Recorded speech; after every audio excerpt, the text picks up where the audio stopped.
Cinema ലോകത്തെ ഞെട്ടിച്ചുകൊണ്ട് പ്രശസ്ത നടൻ പ്രദീപ് റാവത്ത് വിടവാങ്ങി. ഇങ്ങനെ പറയുമ്പോൾ നിങ്ങൾക്ക് ആരാന്ന് മനസ്സിലാക്കി കാണില്ല അല്ലേ?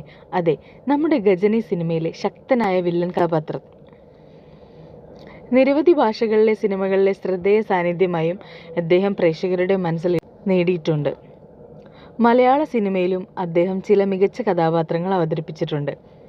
അത് ഏതൊക്കെയാണെന്ന് നിങ്ങളൊന്ന് കമൻറ്റ് ചെയ്തേക്കണേ.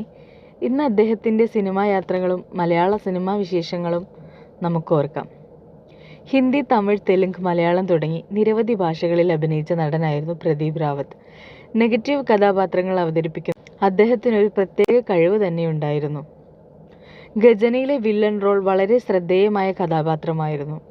മലയാള സിനിമയിലെ പ്രദീപ് റാവത്തിൻ്റെ ചില സിനിമകൾ നോക്കാം. ചൈന ടൗൺ 2011 റിലീസായ ലാലേട്ടൻ ചിത്രം കൂടിയാണ് ചൈന ടൗൺ. ഈ സിനിമയിൽ ശ്രദ്ധേയ കഥാപാത്രത്തെ പ്രദീപ് റാവത്ത് അവതരിപ്പിച്ചിട്ടുണ്ട്. മലയാളി പ്രേക്ഷകർക്ക് അദ്ദേഹത്തെ അടുത്തറിയാൻ ഈ സിനിമ ഒത്തിരി സഹായിച്ചിട്ടുണ്ട്.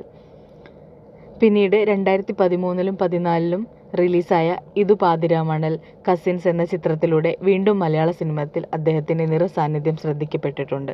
ഒരു നടൻ്റെ ശക്തി നായക വേഷങ്ങളിൽ മാത്രമല്ല, ശക്തമായ കഥാപാത്രങ്ങളെ എങ്ങനെ അവതരിപ്പിക്കുന്നു എന്നതിലും കൂടിയാണ്. പ്രദീപ് റാവത്തിൻ്റെ ശബ്ദവും അഭിനയ ശൈലിയും അദ്ദേഹത്തെ ഒരുപാട് വ്യത്യസ്തനാക്കുന്നു. ഒരു സിനിമയിൽ പ്രധാന കഥാപാത്രമായി നായകൻ മാത്രം പോരാ, നായകനെതിരെ ഒരു വില്ലൻ കൂടിയുണ്ടെങ്കിലേ സിനിമ പൂർണ്ണമാകും. അത്തരത്തിൽ ഇദ്ദേഹം ചെയ്തിട്ടുള്ള എല്ലാ വില്ലൻ വേഷങ്ങളും ഒന്നിനൊന്ന് മികച്ചതാണ്. പ്രദീപ് റാവത്തിൻ്റെ സിനിമാ യാത്ര എന്നും പ്രേക്ഷകർ ഓർമ്മിക്കും. മലയാള സിനിമയിലും അദ്ദേഹം നൽകിയ സംഭാവനകൾ ശ്രദ്ധേയമാണ്. അദ്ദേഹത്തിൻ്റെ കഥാപാത്രങ്ങളിൽ ഏതാണ് ഏറ്റവും നിങ്ങൾക്കിഷ്ടപ്പെട്ടത്? ഇത്തരത്തിലുള്ള സിനിമാ വിശേഷങ്ങൾക്കായി ഹിഡൻ ചാനൽ സബ്സ്ക്രൈബ് ചെയ്യൂ.